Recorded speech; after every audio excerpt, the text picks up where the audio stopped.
Nah, oke rekan-rekan semuanya, Assalamualaikum warahmatullahi wabarakatuh. Waalaikumsalam. Alhamdulillah gitu ya, kita bisa bertemu daring gitu ya di kesempatan ini gitu ya, di sesi 12 di PBD No SQL. Nah sebelumnya kita coba, nanti saya akan coba menerangkan mengenai replikasi di MongoDB gitu ya. Tapi sebelumnya kita review dulu gitu ya mengenai yang minggu kemarin. Nah, kira-kira ada yang ditanyakan nggak yang text search itu? Pencarian dengan indeks teks. Kalau dipraktekkan bisa nggak? Bisa ya? Ada ini nggak ada masalah nggak pas dipraktekkan oleh rekan-rekan? Halo? Biasanya ibu ini nih yang bertanya ini siapa? Ibu Stefani ya? Stefani nih biasanya. Kira-kira ada kesulitan nggak? Teh Stefani ya? Teh Stefani. Minggu kemarin mengenai pencarian teks. Kita review dulu gitu ya kalau ada gitu ya. Search. Iya, text search. Sudah cukup sih Pak. Udah cukup ya tahapannya ya. Oke, udah cukup. Kita mulai saja untuk yang ini ya, untuk yang sesi 12 ini mengenai replikasi. Nah, mengenai replikasi pada MongoDB. Nah, apa sih yang bisa dicapai gitu ya dari materi ini? Yang pertama itu teman-teman memahami konsep dan pengertian replikasi, kemudian dapat menerapkan replikasi pada MongoDB. Nah, sebenarnya pengertiannya banyak gitu ya di internet, di mana di buku juga. Cuma saya coba ini gitu ya, coba rangkum sendiri. Replikasi merupakan teknik untuk mendistribusikan dan sinkronisasi data pada beberapa server gitu ya. Pada beberapa server data Mongo gitu ya, minimum 3 node ya. Node di sini server ya, node di sini server ya. Node di sini server gitu ya maksudnya. Kemudian mekanisme replikasi biasa disebut replikaset. Kemudian pada MongoDB data dapat dikopikan atau disinkronisasikan dari satu node ke beberapa node. Nah, tujuannya yaitu untuk disaster recovery kan gitu. Ilustrasinya seperti ini gitu ya. Biasa kan rekan-rekan mahasiswa biasanya yang biasa menggunakan Google Drive ya. Nah, ilustrasi sederhana gitu ya, Google Drive biasanya kan kalau Google Drive itu kan selain di cloud gitu ya, selain di cloud, di server cloud gitu ya. Nah, kita juga bisa nyimpan di laptop ya, kalau tidak salah gitu ya. Biasa kalau kita kan ada di laptop kita enggak di komputer kita bisa bikin ada kan aplikasinya gitu ya, Google Drive gitu ya. Nah, biasanya kalau kita simpan gitu ya di data, misalkan di laptop kita di folder Google Drive, dia kan biasanya otomatis akan mensinkronkan kan gitu ya, akan mensinkronkan data pada laptop kita dengan data di Google Drive gitu ya, data di cloud Google Drive kan gitu ya. Ilustrasinya kira-kira dapat ditangkap nggak? Yang pernah Google Drive kira-kira Bang itu Kang Fajar? Kang Fajar, halo? Iya Pak. Ilustrasinya bisa ditangkap nggak replikasi ini? Kalau kita ilustrasikan sama dengan di Google Drive gitu ya?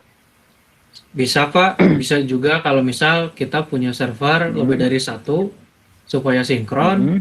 Misal server yang di Bandung, yang di Jakarta, sama yang di Bekasi itu bisa sama datanya.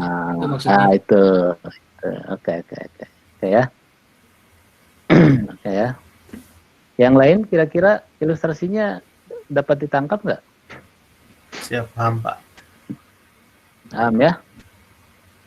Jadi misalkan ada beberapa server gitu ya yang ditempatkan misalkan di kampus satu gitu ya, di kampus Timik satu, kemudian di data center di Jakarta satu, kemudian di Singapura satu nih kan gitu ya. Wah, keren ya di Singapura. Nah, misalkan kita akan mereplikasi atau membackup data data yang ada di Bandung ini supaya bisa direplikasi di data center yang di Jakarta dan di Singapura kan gitu. Jadi datanya sinkron gitu ya sama gitu ya. Tujuannya untuk apa? Apabila data center di Bandung terjadi force major gitu ya, atau enggak apalah kena banjir gitu ya. Data-data tersebut ya nggak hilang karena udah di backup di data center yang ada di Jakarta dan Singapura kan gitu ya. Ilustrasinya seperti itu ya, dapat tangkap ya? Siap, paham. Nah ini dari saya nggak menyebut ini dari dokumen MongoDB gitu ya, ilustrasi replikasi gitu ya. Jadi ada ada primary server dan secondary server gitu ya. Ilustrasinya seperti itu. Jadi yang dari primary ini dia mereplikasi data-data atau membackup data-data ke secondary server gitu ya. Ini sebentar ada yang gabung dulu. Ini ada yang gabung nih.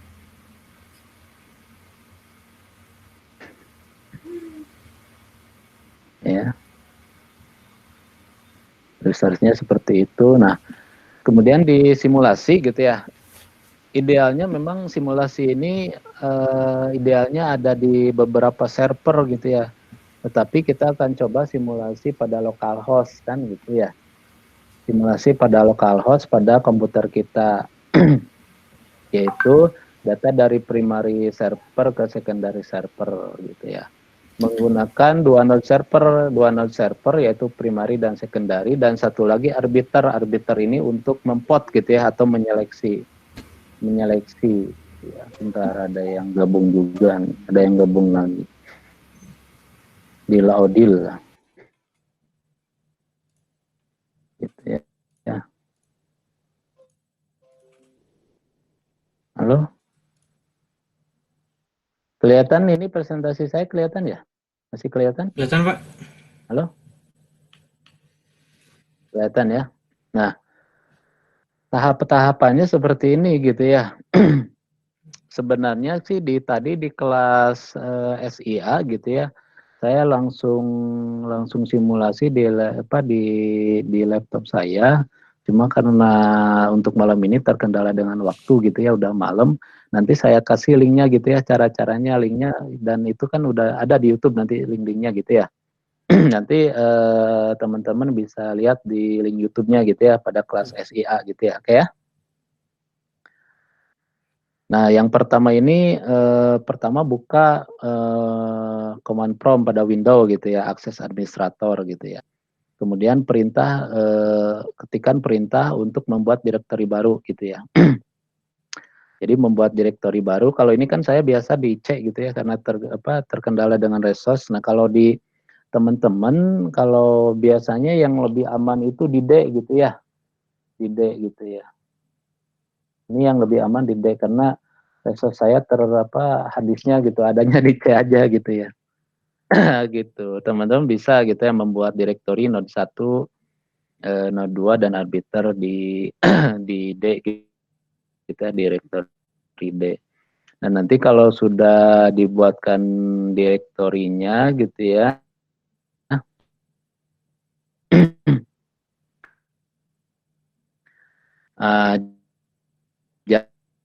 Jalankan service,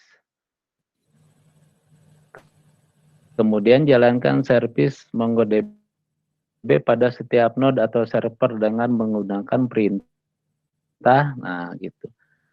Perintah mongo gitu ya. Ini jelas ya ini ya. Perintahnya gitu ya.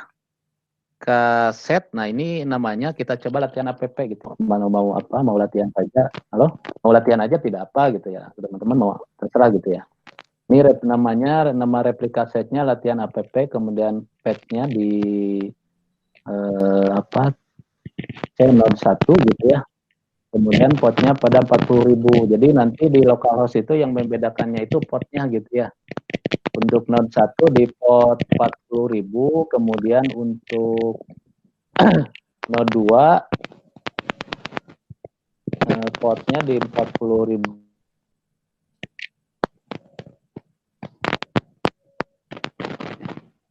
satu dan arbiter di potnya di 40.002. Nah, kan ini udah dijalankan, nanti outputnya akan seperti ini gitu ya. Jadi satu-satu gitu ya, buka command prompt 1 di node 1 gitu ya. Kemudian setelah jalan buka lagi command prompt yang baru gitu ya. Ini kan ada ya. Nah, buka kembali command prompt yang baru dan ketikkan perintah berikut kan gitu. Ya. Command prompt yang baru itu dengan pada node 2. Kemudian untuk arbiter pada pot 40.002 gitu ya. Kira-kira bisa ditangkap nggak sampai sini? Halo? Halo? Halo teman-teman, kira-kira bisa ditangkap?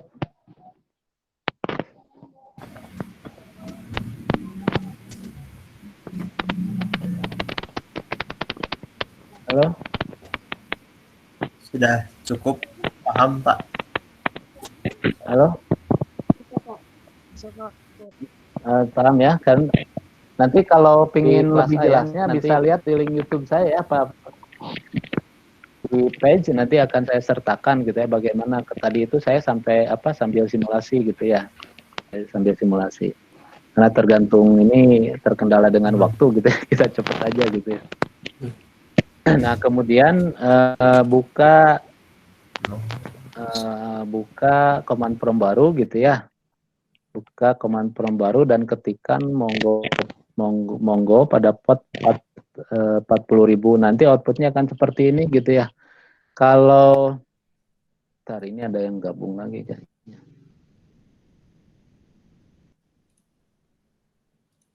Oh, ini hilang.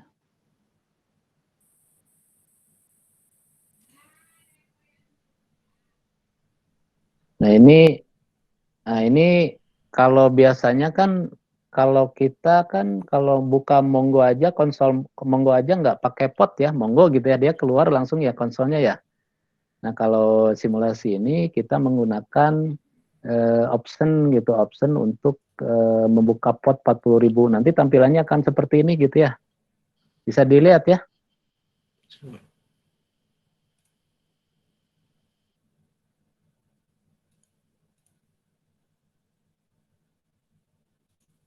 Latihan app titik 2 primary gitu ya. Ya, bisa dilihat ya. Coba praktekkan. Nah, ini ke secondary dengan perintah seperti ini gitu ya di 1, 2, 3, 4, dan 5. Nanti sama rekan-rekan dipraktekkan bagaimana hasilnya gitu ya. Nah, kemudian untuk mengecek replikasi gitu ya, untuk mengecek replikasi misalkan pada latihan app itu, pada latihan FFP primary kita buka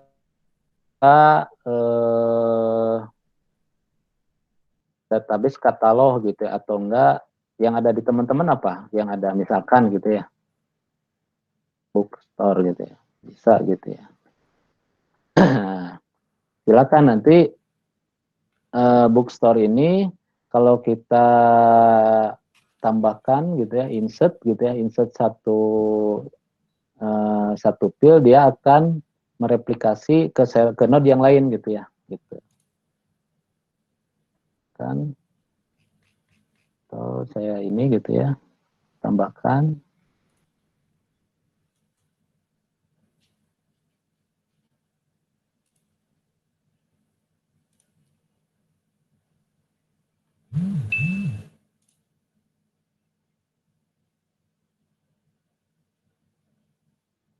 Kan DB.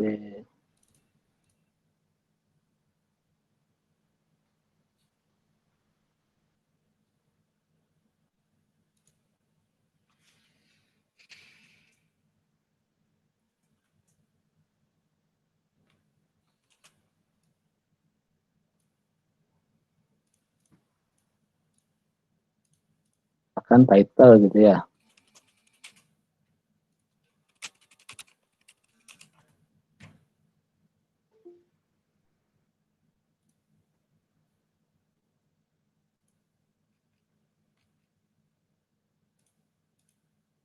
Titelnya misalkan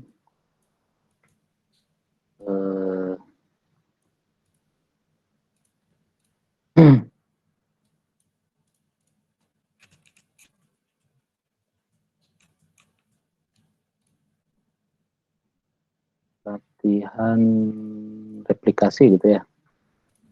Nah, gitu ya.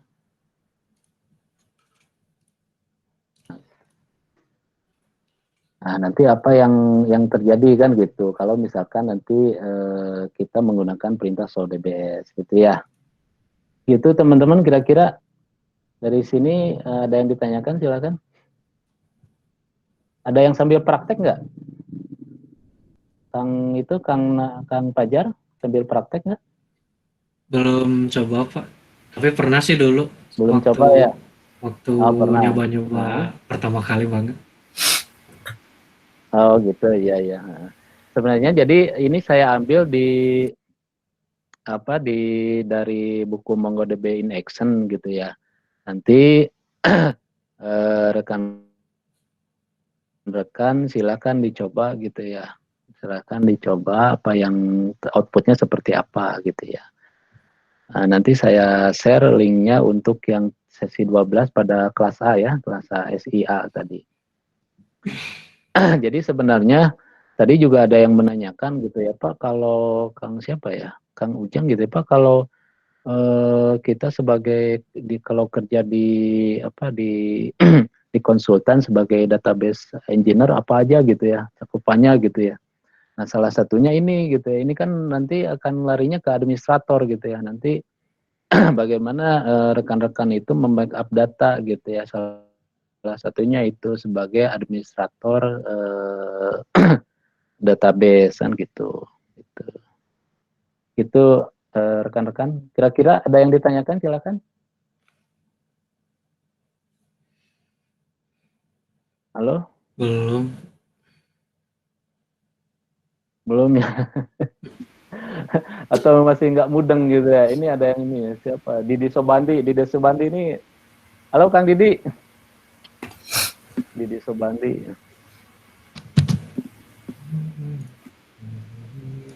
Jadi sebenarnya kalau replikasi ini mudah-mudahan sih bisa dipahami ya replikasi ini, karena nanti kalau untuk teknik untuk di materi selanjutnya itu ada teknik sharding gitu ya, saya bingung juga nyebutnya, teknik sharding gitu ya.